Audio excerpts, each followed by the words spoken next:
नमस्कार है दोस्तों, छत्तीसगढ़ न्यूज अपडेट में तो आइए जानते हैं आज की प्रमुख बड़ी खबरों को फटाफट। तो वीडियो में लास्ट तक बने रहना दोस्तों। तो पहली बड़ी खबर है, अनियंत्रित होकर ढाबे में जा घुसा कोयले से भरा ट्रेलर, 2 घायल। छत्तीसगढ़ के जीपीएम जिले के एक ढाबे में अनियंत्रित होकर कोयले से भरा ट्रेलर जा घुसा। इस हादसे में वहां सो रहे कर्मचारी गंभीर रूप से घायल हो गए हैं। मौके पर पहुंची पुलिस फंसे हुए लोगों को निकालने में लगे हुए हैं। घटना कारियाम के सीतादह की है। मिली जानकारी के अनुसार पेंड्रा से बिलासपुर की ओर कोयला लेकर जा रहा ट्रेलर अनियंत्रित होकर ढाबे में जा घुसा। इस हादसे में वहां सो रहे कर्मचारी गंभीर रूप से घायल हो गए हैं। वहीं ड्राइवर मौके पर से फरार है। फिलहाल पुलिस वहां फंसे लोगों को निकालने की कोशिश कर रही है। साथ ही अगली बड़ी खबर सामने आई है, सवे तो फसल का भी होता है लेकिन बीमा नहीं मिलता। टिकट से वंचित कांग्रेस नेत्री का सोशल मीडिया पर छलका दर्द। बिलासपुर कांग्रेस की दूसरी सूची जारी होने के बाद से टिकट से वंचित कांग्रेस नेताओं का दर्द सोशल मीडिया पर छलकने लगा है। इन्हीं में से एक छत्तीसगढ़ महिला प्रदेश कांग्रेस कमेटी की सचिव रोमा परसराम भारद्वाज है, जिन्होंने टिकट नहीं दिए जाने के लिए सवे को तवज्जो दिए जाने पर निराशा जताई है। पामगढ़ विधानसभा क्षेत्र में सालों से लगातार काम कर रही पूर्व लोकसभा सांसद एवं प्रदेश कांग्रेस अध्यक्ष मध्य प्रदेश छत्तीसगढ़ स्व परसराम भारद्वाज की बेटी रोमा परसराम भारद्वाज को उम्मीद थी कि इस बार पार्टी उन्हें टिकट देगी, लेकिन पार्टी ने शेषराज हरबंस के नाम पर मुहर लगा दी है।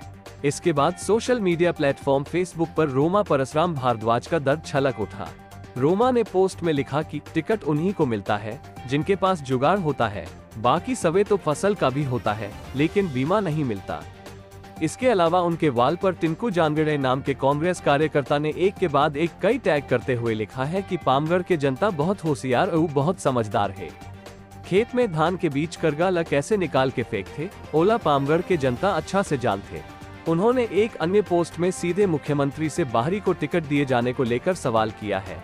बता दें कि कांग्रेस कार्यकर्ता टिंकू जानगड़े ने ही पामगढ़ विधानसभा क्षेत्र में बाहरी प्रत्याशियों के प्रवेश वर्जित की पोस्टर लगाया है। साथ ही अगली बड़ी खबर सामने आई है, जनता कांग्रेस छत्तीसगढ़ ने जारी की प्रत्याशियों की पहली सूची। इन सीटों पर उम्मीदवारों को मिला मौका। जनता कांग्रेस छत्तीसगढ़ जे ने प्रत्याशियों की अपनी पहली सूची जारी कर दी है। इस सूची में 16 उम्मीदवारों को मौका दिया गया है। जनता कांग्रेस महामंत्री महेश देवांगन ने ये सूची जारी की है। लिस्ट में पहले चरण की 20 सीटों में होने वाले चुनाव के लिए प्रत्याशियों की घोषणा की गई है। हालांकि इनमें 16 नाम ही शामिल हैं। इन्हें मिला मौका। पंडरिया से रवि चंद्रवंशी, कवर्धा से सुनील केसरवानी, खैरागढ़ से लक्की कुंवर नेताम, डोंगरगढ़ से लोकनाथ भारती, राजनांदगांव से शुमसू मालम, डोंगरगांव से मुकेश साहू, खुगजी से विनोद पुराम, मोहला मानपुर से नागेश पुराम, कोंडागांव से शंकर नेताम, नारायणपुर से बलीराम कचलाम, बस्तर से सोनसाय कश्यप, जगदलपुर से नवनीत चांद, चित्रकोट से भरत कश्यप, दंतेवाड़ा से बेला तेलाम, बीजापुर से रामधार झुर्री, कोटा से देवेंद्र तेलाम को। इसी के साथ अगली बड़ी खबर सामने आई है, भाजपा नेता गोपाल मोदी के घर ईडी ने मारा छापा। रायपुर, दुर्ग में भी राइस मिलरों के ठिकानों पर दी दबिश। छत्तीसगढ़ में एक बार फिर प्रवर्तन निदेशालय ईडी ने छापा मारा है। ईडी ने रायपुर में 2, दुर्ग में 2 और कोरबा में 1 राइस मिलर कारोबारियों के यहाँ ईडी ने दबिश दी है। ईडी ने रायपुर के तिल्दा में अमित चावल उद्योग, तिरुपति राइस मिल, दुर्ग में छत्तीसगढ़ राइस मिल एसोसिएशन के अध्यक्ष कैलाश रूंगटा और कमल अग्रवाल किशोर सोल्टेज के मालिक, कोरबा में भाजपा के कोषाध्यक्ष और राइस मिलर गोपाल मोदी के ठिकानों पर छापेमार कार्रवाई की है। कुल मिलाकर पूरे प्रदेश में कुल 20 ठिकानों पर ईडी की दबिश हुई है। प्रवर्तन निदेशालय ईडी की टीम ने मेन रोड निवासी वरिष्ठ भाजपा नेता गोपाल मोदी के घर शुक्रवार की सुबह दबिश दी है। गोपाल मोदी के घर पर रायपुर पासिंग की गाड़ियां खड़ी हैं। सुरक्षा कर्मी को भी तैनात रखा गया है। किसी को भी अंदर से बाहर या बाहर वाले को भीतर प्रवेश करने की अनुमति नहीं है। गोपाल मोदी राइस मिल के मालिक हैं। उनकी एक सिनेमा घर भी संचालित है। उनके भाई एक माल के मालिक हैं। साथ ही अगली बड़ी खबर सामने आई है, बिलासपुर के केंदा बंजारी घाट पर यात्री बस पलटी, 1 यात्री की मौत, 35 घायल। सीएम भूपेश बघेल ने ट्वीट कर हादसे पर जताया दुख। बिलासपुर जिले में शुक्रवार को उत्तर प्रदेश के प्रयागराज से दुर्ग जा रही यात्री बस पलट जाने से 1 यात्री की मौत हो गई। हादसे में 35 यात्री घायल हुए हैं। हादसा बेलगहना थाना क्षेत्र के अंतर्गत केंदा बंजारी घाट पर हुआ। वहीं हादसे पर सीएम भूपेश बघेल ने दुख जताया है। मुख्यमंत्री ने जिला प्रशासन से निर्वाचन आयोग की अनुमति के बाद मृतक के परिजनों को सहायता राशि देने के लिए अनुरोध किया है।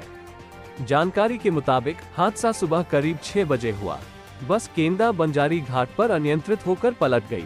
हादसे की जानकारी मिलते ही पुलिस ने घटनास्थल पर पहुंचकर घायलों को पेंड्रा के अस्पताल में भर्ती कराया।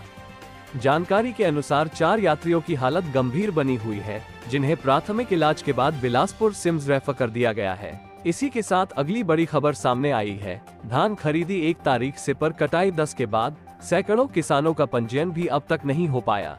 रायपुर प्रदेश में खरीफ फसल की धान की कटाई वैसे तो अक्टूबर के दूसरे पखवाड़ा में शुरू हो जाती है, लेकिन इस बार मानसून की समय पर बारिश नहीं होने और मौसम की मार के कारण फसल भी अब तक पक नहीं पाई है। किसानों का कहना है कि 90% से ज्यादा फसलों को पकने में अभी कम से कम 20 दिन का समय और लग सकता है, यानी कटाई का काम 10 नवंबर के बाद ही शुरू हो जाएगा। इधर शासन की घोषणा के अनुसार इस बार किसानों से समर्थन मूल्य पर धान की खरीदी 1 नवंबर से शुरू की जानी है। इधर धान की कटाई में देर को देखते हुए विधानसभा चुनाव की तैयारियों में जुटे अधिकारी भी अब धान खरीदी की तैयारियों पर कम फोकस कर रहे हैं। इसके कारण धान उपार्जन केंद्रों में धान खरीदी की तैयारियां अब तक शुरू नहीं हो पाई है। राज्य में खरीफ विपणन 2023-24 के तहत समर्थन मूल्य पर किसानों से इस बार प्रति एकड़ 20 क्विंटल के हिसाब से धान की खरीदी की जाएगी। इससे पहले प्रति एकड़ 15 क्विंटल धान खरीदा जाता था। 1 एकड़ में 5 क्विंटल धान बढ़ाए जाने के बाद से किसान भी इस साल समर्थन मूल्य पर ज्यादा धान सरकार को बेच पाएंगे। इसके लिए शासन ने पंजीकृत किसानों को अपने पंजीयन में संशोधन कराने की सुविधा भी दी है। इसके अनुसार पुराने किसान अपना पंजीयन संशोधन भी करा रहे हैं। इसके अलावा सैकड़ों नए किसान भी धान बेचने के लिए पंजीयन करा रहे हैं। साथ ही अगली बड़ी खबर सामने आई है। रायपुर में चलती बाइक से चिंगारी निकालने का वीडियो, रफ्तार में गाड़ी को सड़क पर झुकाया, निचला हिस्सा टच होते ही हुई स्पार्किंग। रायपुर में बाइक पर स्टंटबाजी का एक और वीडियो सामने आया है, जिसमें साफ देखा जा सकता है एक बाइक पर 3 युवक सवार है। साथ ही वे तेज रफ्तार से गाड़ी को चलाते हुए चिंगारी निकाल रहे हैं। युवा रफ्तार में बाइक को सड़क पर झुकाते हैं, जिससे गाड़ी का निचला हिस्सा रोड पर टच होते ही तेज स्पार्किंग होती है। सोशल मीडिया में लाइक्स और कमेंट के लिए आए दिन ऐसे वीडियो रायपुर में सामने आ रहे हैं।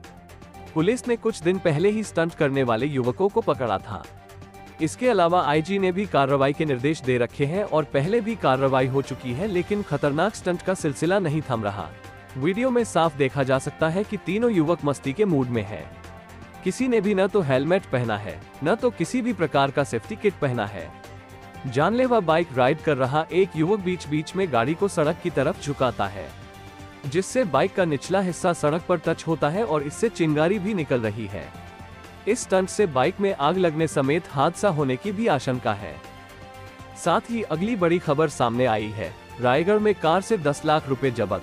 गाड़ी में सवार दोनों युवक नहीं दिखा सके रकम से संबंधित दस्तावेज, कार भी सीज। रायगढ़ पुलिस ने 19 अक्टूबर को वाहन चेकिंग के दौरान कार से करीब 10 लाख रुपए जब्त किए हैं। कैश से संबंधित दस्तावेज नहीं पेश करने की वजह से पुलिस ने इन्हें जब्त कर लिया। मामला जूट मिल थाना क्षेत्र का है। चुनाव आयोग के निर्देशानुसार 50,000 रुपए से अधिक कैश परिवहन के समय संबंधित व्यक्ति को पुलिस को उचित दस्तावेज देने होंगे। ऐसा नहीं होने पर रकम जब्त कर ली जाएगी। 9 अक्टूबर से छत्तीसगढ़ में आचार संहिता लागू है। पुलिस ने बताया कि गुरुवार को जूट मिल पुलिस की संयुक्त टीम छातामुड़ा चौक के पास वाहनों की चेकिंग कर रही थी। इस दौरान डस्टर कार क्रमांक OD 14T5987 ओडिशा की ओर से आ रही थी। पुलिस ने गाड़ी रुकवाकर जांच की तो उसमें रखे बैग से 10 लाख रुपए बरामद हुए। कार में सवार संतोष गहिर 40 वर्ष और उपेंद्र गहिर कोई दस्तावेज नहीं पेश कर सके, जिसके बाद कार और रकम दोनों को जब्त कर लिया गया। आरोपी ओडिशा के सुंदरगढ़ के रहने वाले हैं। इसी के साथ अगली बड़ी खबर सामने आई है। टिकट कटने के बाद संसदीय सचिव का छलका दर्द, कहा 5 साल मुझे मौका दिया, उसके लिए धन्यवाद। छत्तीसगढ़ में विधानसभा चुनाव को लेकर कांग्रेस ने दूसरी सूची जारी कर दी है, जिसमें बिलाईगढ़ विधानसभा से संसदीय सचिव चंद्रदेव राय का टिकट काटकर हाई कमान ने कविता प्राण लहरे को टिकट दिया है। संसदीय सचिव चंद्रदेव राय ने टिकट कटने के बाद पहली बार मीडिया से चर्चा करते हुए भावुक हो गए और उनके आंख से आंसू बहने लगे, या यूं कहे कि संसदीय सचिव चंद्रदेव राय का दर्द छलक उठा। 5 साल मुझ पर विश्वास जताया। संसदीय सचिव चंद्रदेव राय ने कहा कि मैं सभी आला कमान का आभार व्यक्त करता हूं कि पिछले 5 सालों से उन्होंने मुझ पर विश्वास जताया। मेरा आगे भी भविष्य है और मैं अब कांग्रेस का समर्थन करता हूं।